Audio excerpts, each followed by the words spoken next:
কলেজের পরিচালন সমিতির বৈঠক থেকে অধ্যাপিকাকে ধাক্কা দিয়ে বের করে দেওয়ার অভিযোগকে কেন্দ্র করে শনিবার উত্তপ্ত হয়ে ওঠে বেনিয়াপুকুরের মিল্লি আল আমিন কলেজ। অভিযোগকারিণী অধ্যাপিকার দাবি, তৃণমূল সাংসদ তথা পরিচালন সমিতির সভাপতি সুলতান আহমেদের উপস্থিতিতে এবং তার প্রশ্রয়ে গোটা ঘটনাটি ঘটে।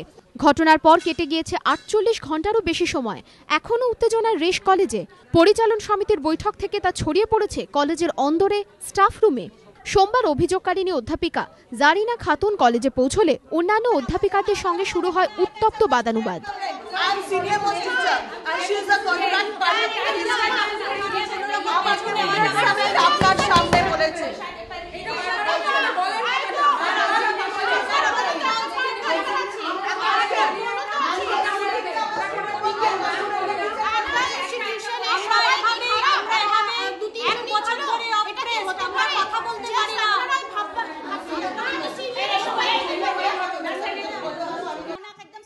জারিনা খাতুনের অভিযোগ, তাকে কলেজের হাজিরার খাতায় সই করতে দেওয়া হচ্ছে না। আজকে যখন আমি এসেছি, ঠিক আছে, তখন যখন এসেছি আমাকে তো বলা হয় যে আমি কলেজে আছি, অ্যাবসেন্ট মার্ক করা হচ্ছে। যখন আমি বলেছি যে আমি সই করবো, তখন আমাকে বলা হলো পরে করবেন। এখন কথা বলছি আমি কত দেরি পরে, আমি এসেছি 10:15টায়, আমি সই করেছি, আমার অ্যাটেন্ডেন্স রেজিস্টারটা 11:40-এ।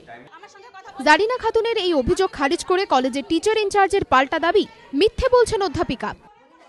গভর্নিং বডি মিটিং এর আগে একটা হয়েছে, এমার্জেন্সি মিটিং ছিল, যেহেতু উনি নানা রকম অ্যালিগেশনস টিআইসির নামে দিচ্ছিলেন, সই করতে দিচ্ছে না, ঢুকতে দিচ্ছে না, গালাগালি করছে। আপনি ভাবুন, উনি যদি শিক্ষিত, আমরাও তো শিক্ষিত, তো শিক্ষিত পরিবেশে কেউ কাউকে গালাগালি দেয়? কেউ ধাক্কা কাউকে দিতে পারে? অন্যদিকে পাল্টা জারিনা খাতুনের বিরুদ্ধে দুর্নীতির অভিযোগ এনেছেন অধ্যাপিকাদের একাংশ। কোনো ক্লাস নেন না, ক্লাসে গিয়ে ফোন নিয়ে বসে থাকেন। We are the witness. ক্লাসে স্টুডেন্ট বসিয়ে শনিবার দিন ম্যাডাম একদিন আসেননি, সেই দিনকে জেরক্সের দোকানে ওনারা সারাক্ষণ ছিলেন, এবং সেখানে এরকমভাবে রেগুলার হয়। এটা আপনাকে একদিন বলছি। পরিচালন সমিতির বৈঠক পেরিয়ে উত্তাপের আঁচ এবার কলেজের স্টাফ রুমে। একে অপরের দিকে আঙুল তুলছেন অধ্যাপিকারাই। রাজনীতি মুক্তি তো দূরস্থ, কলেজের অন্তরে এই পরিস্থিতি চললে পড়াশোনা কিভাবে সম্ভব, উঠছে সেই প্রশ্নই। কৃষ্ণেন্দু অধিকারীর রিপোর্ট, এবিপি আনন্দ, কলকাতা।